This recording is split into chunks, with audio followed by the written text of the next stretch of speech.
structures béantes, celles visibles comme celles invisibles, que nous avons accumulées pendant plus de 20 ans dans la succession douloureuse des crises que nous avons traversées.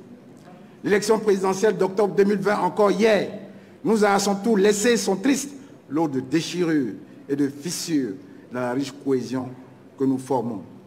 Des populations entières de toutes nos régions continuent encore de pleurer silencieusement leurs frères, leurs sœurs, leurs pères, leurs mères, violemment arrachés à la vie. Deuxièmement, nos douleurs sont aussi nourries par la mesure des grands reculs subis par nos pays dans plusieurs domaines stratégiques, dont l'éducation, la qualité de la vie dans nos villes, la qualité du service public, la qualité des services de santé, la qualité de l'environnement, les performances de l'agriculture et dans bien d'autres secteurs encore. Mesdames, Messieurs les députés, chers collègues, c'est cette réalité-là, sous nos yeux implacables, malgré tous nos répétitifs fuites en avant. C'est cette réalité qui alimente nos peurs du lendemain, nos craintes des futures échéances électorales, celles de 2023 comme de 2025. C'est cette réalité qui nourrit en chacun d'entre nous le rêve de retrouver la Côte d'Ivoire d'avant, la Côte d'Ivoire arc-en-ciel, riche de sa diversité. Comment transformer nos rêves individuels en un rêve collectif pour construire une autre réalité, une réalité plus heureuse pour notre nation? Comment reconstruire véritablement une nation plus forte qui retrouvera pleinement sa place de leadership dans le développement humain, économique et environnemental en Afrique? Le philosophe Paul Doré a trouvé une réponse dans cette magnifique phrase écrite sur le fronton du mémorial de la paix dans la ville de Caen en France. Et je cite: « La douleur m'a brisé, la fraternité m'a relevé et de mes blessures a jailli un fleuve de liberté. » Nous pourrions le paraphraser pour dire: la douleur nous a brisés, la fraternité nous relèvera et de nos blessures jaillira demain un fleuve de liberté. La fraternité dont parle ici le philosophe ne correspond nullement aux mots que nous prononçons tous les jours et qui n'a rien apporté dans la vie de notre nation. La fraternité apparaît ici comme un catalyseur qui a contribué dans d'autres nations plus proches de nous à guérir des plaies, à apaiser des douleurs provoquées par des graves crises entre des peuples. En l'activant, ces nations ont fait l'expérience de la transformation de leurs rêves en réalité plus positive au service de la paix, du développement et de la prospérité.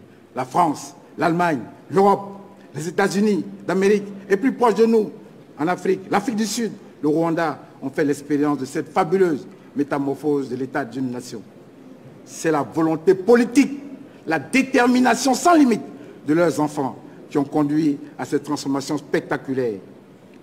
Nous aussi, nous pouvons sublimer en les imitant pour tracer ensemble le chemin d'un nouveau destin pour notre nation et transformer nos rêves en réalité. C'est dans cette fragilité commune que nous devons trouver et activer les ressorts de nos liens de fraternité pour relever ensemble de nouveaux défis. L'expression forte de notre fraternité dans tous nos projets politiques, économiques et nos actions au service de nos populations doivent donc être pour chacun un impératif pour réaliser notre projet. Oui, la Côte d'Ivoire fraternelle, elle est possible. Elle est possible par la construction d'institutions républicaines authentiquement démocratiques, consensuelles et fortes, comme la CEI, le Conseil constitutionnel et d'autres institutions encore. Elle est possible dans un partage équitable des richesses de la nation. Elle est possible, la fraternité vraie, chers frères, chères sœurs. Elle est possible si nous retrouvons ensemble les valeurs d'union, discipline et travail. La Côte d'Ivoire fraternelle, elle est possible grâce à notre participation à tous. Mesdames, Messieurs les députés, chers collègues, nous sommes ici ce matin pour mettre ensemble notre fraternité en mouvement. C'est 10 minutes, hein? On m'a demandé 10 minutes. On m'a accordé 10 minutes. La mort est un moment de séparation et de douleur profonde. Elle devient aussi un moment d'union et de reconstruction de la fraternité. Hier encore, nous avons observé à Daoukro la construction, la Côte d'Ivoire entière, renouvelée, retrouvée, rassemblée aux côtés du président Aimé Henri Konan Bédié. Nous avions aussi observé dans la douleur la même fraternité autour de notre président, de notre institution, M. Amadou Smaoro. Elle nous place aussi devant nos responsabilités pour engager un nouveau projet pour notre pays. Nous n'avons pas le droit d'oublier nos morts et les douleurs et les déchirures du passé. Leurs souvenirs nous placent tous ce matin devant une grande responsabilité pour engager ensemble un nouveau projet pour le bonheur de notre pays. Le temps est venu. Le temps de la Côte d'Ivoire rassemblée est venu. Le temps de la Côte d'Ivoire réconciliée est venu. Le temps de la Côte d'Ivoire solidaire est venu. Le temps de la Côte d'Ivoire fraternelle est venu. Mesdames, Messieurs les députés, chers collègues, ce matin, l'opposition politique représentée à l'Assemblée nationale et sous les autorités des présidents Henri Konan Bédié, président du PDCI-RDA, Laurent Gbagbo, président du PPACI, Mabi Tokeuz, président du DPCI, veut exprimer son vote pour le renouvellement du président de l'Assemblée nationale comme un vote de confiance. Notre pays a trop souffert et nos divisions et des crises politiques fratricides qui augmentent nos douleurs. Nous voulons donner notre part de signal à notre pays en cette occasion exceptionnelle, suite au rappel à Dieu, au Tout-Puissant du président de notre institution, le président Amadou Soumaré, pour que le processus de réconciliation tant espéré par tous devienne enfin une réalité pour tous. Nous voulons nous engager, nous impliquer pleinement dans la mise en œuvre des premiers pas du dialogue politique initié par le gouvernement.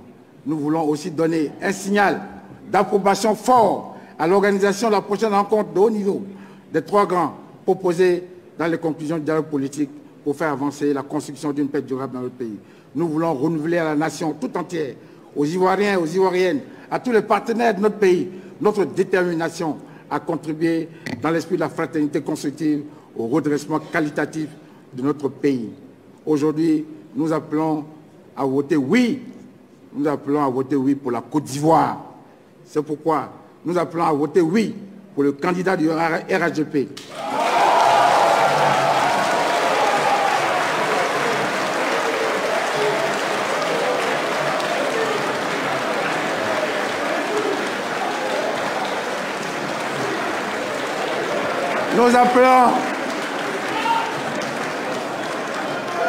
Nous appelons à voter oui pour la Côte d'Ivoire.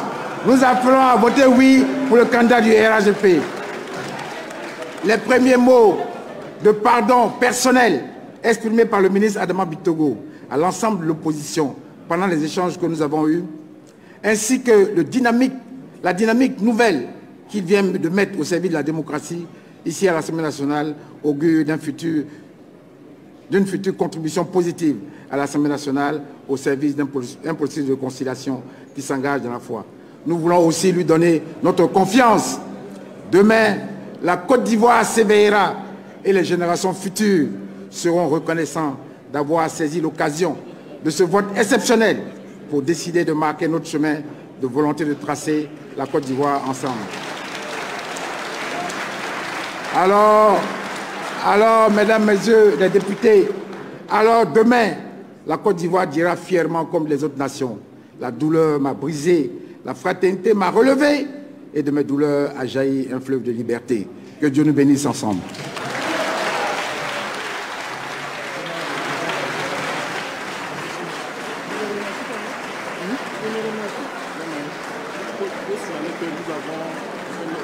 Voilà l'adresse de Do Simon, le président du groupe parlementaire PDCI.